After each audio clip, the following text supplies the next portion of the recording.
যে তাদেরকে উচ্ছেদ করবে, সেই সাথে সুর মিলে বাংলাদেশের বিনা নোটিশে কালকে বাংলাদেশে একটি সাম্প্রদায়িক সরকারের সূচনা করেছে।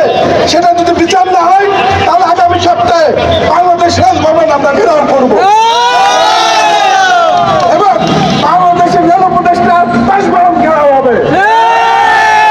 আজ থেকে প্রস্তুতি নেন, 1000 লক্ষ হাজার হাজার হাজার ছোড়াছুড়িরা ঢাকায় জমাবে, সে অংশগ্রহণ করবে। আগামী সপ্তাহে সেই প্রস্তুতি নেন এবং সরকারকে আমরা 1 সপ্তাহ আলটিমেটাম দিলাম।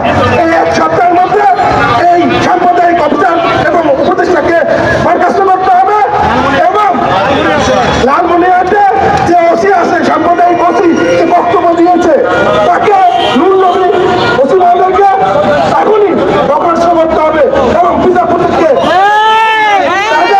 তাদের উপর ধর্মপ্রবণতার যে অভিযোগ সত্য প্রমাণ না হওয়া পর্যন্ত নিঃশর্ত মুক্তি দিতে হবে।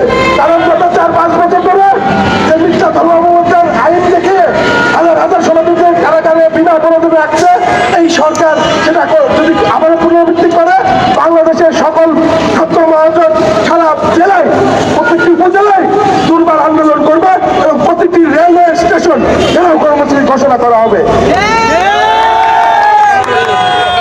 তাই আমি সরকারকে অনুরোধ করব, আপনারা সেই পদক্ষেপগুলো নেবেন, নিয়ে একটি অসাংবিধানিক যে সরকার সেটার পরিচয় দিবেন।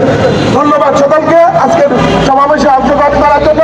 আমি হিন্দু ছাত্র মহাজোটের পক্ষ থেকে সকলকে ধন্যবাদ জানাচ্ছি এবং আইন শৃঙ্খলা বাহিনীর যে ভাইরা আমাকে সহযোগিতা করছেন তাদেরকে আমরা ধন্যবাদ।